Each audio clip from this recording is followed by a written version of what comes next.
ಸಿಗ್ಬೇಕಾಗಿತ್ತು, ಸಿಕ್ಕಿಲ್ಲ ಅಂತ ಮತ್ತೊಮ್ಮೆ ಕೊಟ್ಟಿದ್ದೀರಾ. ಅಕ್ಸೆಪ್ಟ್ ಮಾಡ್ಕೊಳ್ಳಿ, ನಿಮ್ಮ ಯೋಜನೆ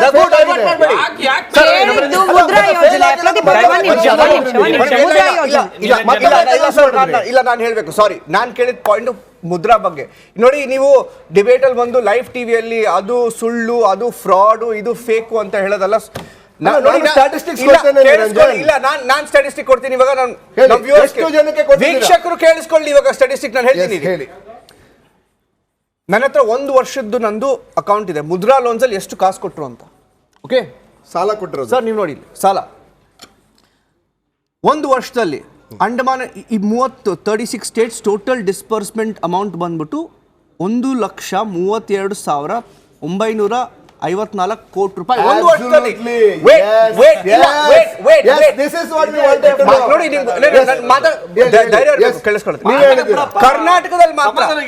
ಕರ್ನಾಟಕದಲ್ಲಿ ಮಾತ್ರ ಎಷ್ಟು ಲೋನ್ ಕೊಟ್ರು ಗೊತ್ತಾ?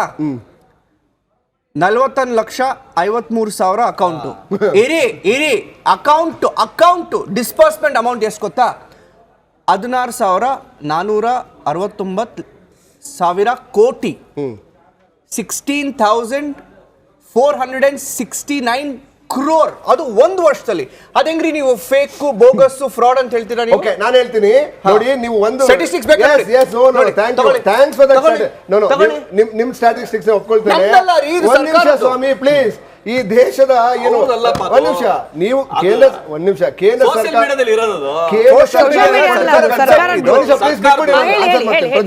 ಕೇಂದ್ರ ಸರ್ಕಾರನೇ ಕೊಟ್ಟಿರ್ತಕ್ಕಂತ ಮಾಹಿತಿ ಪ್ರಕಾರ 1.65 ಲಕ್ಷ ಕೋಟಿ ಕೊಟ್ಟಿದೀವಿ ಅಂತ ಹೇಳ್ತೀರಾ. ಆದ್ರೆ ಶ್ರೀಮಂತರಿಗೆ ವೇವ್ ಆಫ್ ಮಾಡಕ್ಕೆ ಹಣ ಎಷ್ಟು? 15 ಲಕ್ಷ ಕೋಟಿ.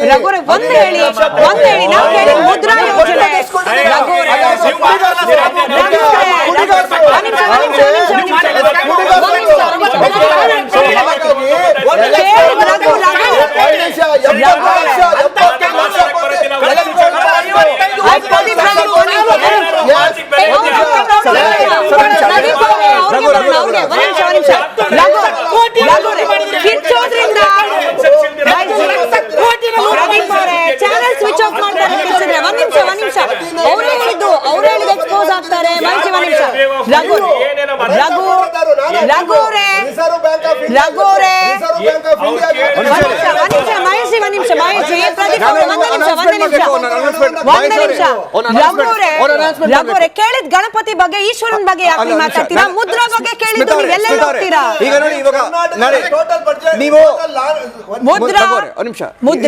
ಇವಾಗ ಓಕೆ, ನೀವು ಡೈವರ್ಟ್ ಮಾಡ್ಬೇಕಾ? ನಾನು ಮಾಡ್ತೀನಿ. ಈಗ ತಾನೇ ಒಂದು ನಿಮಿಷ ವೀಕ್ಷಕರೇ, ಈಗ ಇವರು ಮುದ್ರಾ ಲೋನ್ ಬಗ್ಗೆ ಕೇಳಿದಾಗ ಪ್ರಶ್ನೆ ಎಲೆಕ್ಟ್ರಲ್ ಬಾಂಡ್ ಬಗ್ಗೆ ಮಾತಾಡಿದ್ರು. ಓಕೆ, ಎಲೆಕ್ಟ್ರಲ್ ಕೇಳಿ. ಕರಪ್ಷನ್ ತಾನೇ ನಾನು ಹೇಳ್ತೀನಿ. ಕರಪ್ಷನ್ ಬಗ್ಗೆ ಮಾತಾಡೋದು ನೋಡಿ. ಈಗ ಒಂದು ಇಂಜಿನಿಯರಿಂಗ್ ಕಂಪನಿ ಇದೆ, ನಾನು ಹೆಸರು ಹೇಳಲ್ಲ. ಇಂಜಿನಿಯರಿಂಗ್ ಕಂಪನಿದು, ಆ ಇಂಜಿನಿಯರಿಂಗ್ ಕಂಪನಿ ಎಷ್ಟು ದೊಡ್ಡದಂದ್ರೆ ಬಿಜೆಪಿಗೂ ಕಾಸು ಕೊಡುತ್ತೆ, ಕಾಂಗ್ರೆಸ್ಗೂ ಕಾಸು ಕೊಡುತ್ತೆ, BRSಗೂ ಕಾಸು ಕೊಡುತ್ತೆ. ಅವ್ರ ಪ್ರಾಜೆಕ್ಟ್ಸ್ ಎಲ್ಲೆಲ್ಲಿದೆ ಅಂತ ನೋಡಿ. ಕರ್ನಾಟಕದಲ್ಲೂ ಪ್ರಾಜೆಕ್ಟ್ ಇದೆ, ತೆಲಂಗಾಣಲ್ಲೂ ಪ್ರಾಜೆಕ್ಟ್ ಇದೆ ಅಲ್ವಾ, ಆಂಧ್ರಲ್ಲೂ ಪ್ರಾಜೆಕ್ಟ್ ಇದೆ. ಸೊ ಆ ಡಿಬೇಟ್ಗೆ ಹೋಗ್ಬೇಡಿ, ಇವಾಗ ಸರಿ ಹೋಗಲ್ಲ. ಅದಕ್ಕೆ ಸುಮ್ಮನೆ ಇರಿ. ಇವಾಗ ಎಲೆಕ್ಟ್ರಲ್ ಬಾಂಡ್ ಬಗ್ಗೆ ಮಾತಾಡಬೇಡಿ. ಮುದ್ರಾ ಬಗ್ಗೆ ಕೇಳಿ. ಮುದ್ರಾ ಬಗ್ಗೆ ಎಲೆಕ್ಟ್ರಲ್ ಬಾಂಡ್ ಬಗ್ಗೆ ಮಾತಾಡಬೇಡಿ. ಮುದ್ರಾ ಲೋನ್ ಬಗ್ಗೆ ಮಾತನಾಡಿದ್ರೆ ನೋಡಿ,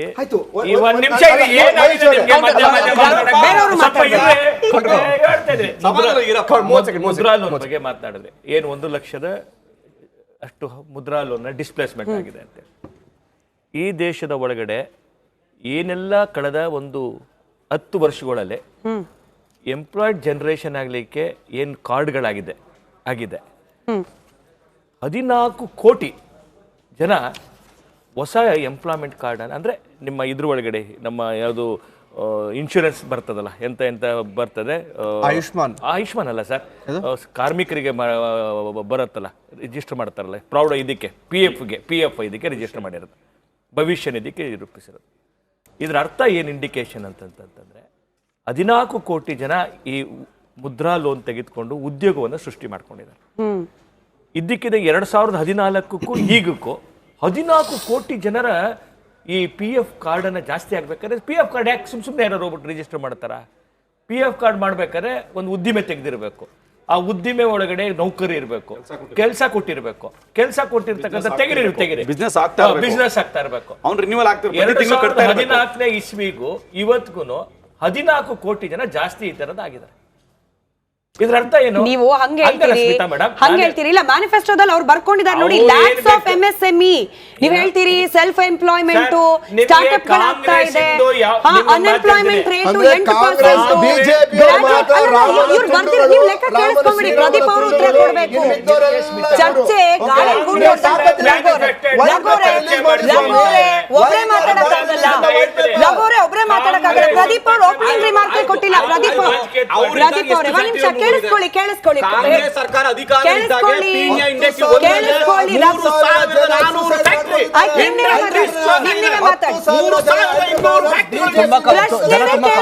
ರೆಡಿ ಇಲ್ಲ ಅಂದ್ರೆ ನೋಡಿ, ನಾನು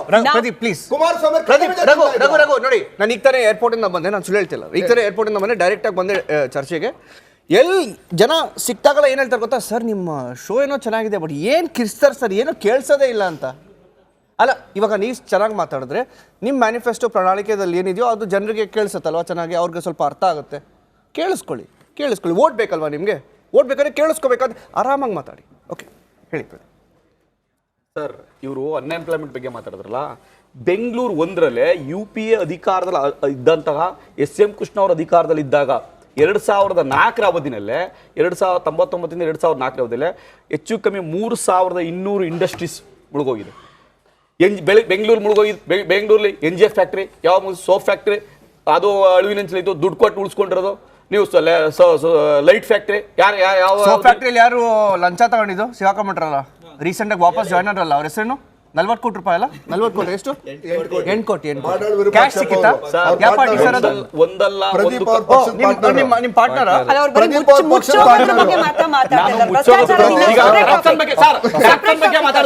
ಕಾಂಗ್ರೆಸ್ ಅವ್ರು ಎಷ್ಟು ಸ್ಕ್ಯಾಮ್ ಮಾಡಿದ್ದಾರೆ ಈ ದೇಶದಲ್ಲಿ, ರಾಜ್ಯದಲ್ಲಿ ಬರೋ ಒಂದೊಂದು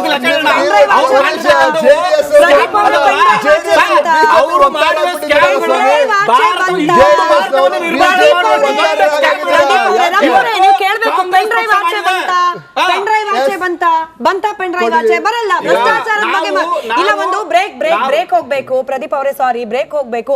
ನೋಡಿ ಮತ್ತೆ ರಿಕ್ವೆಸ್ಟ್, ಕಿರ್ಚಬೇಡಿ. ಪ್ರಣಾಳಿಕೆ ಬಗ್ಗೆ ಮಾತಾಡ್ತಿದೀವಿ, ಜನ ಡಿಸೈಡ್ ಮಾಡಬೇಕು ಯಾರ ಭರವಸೆ ಪ್ರಾಕ್ಟಿಕಲ್ ಆಗಿ ಕರೆಕ್ಟ್ ಆಗಿದೆ ಅಂತ ಹೇಳಿ ಕೂಲ್ ಆಗಿ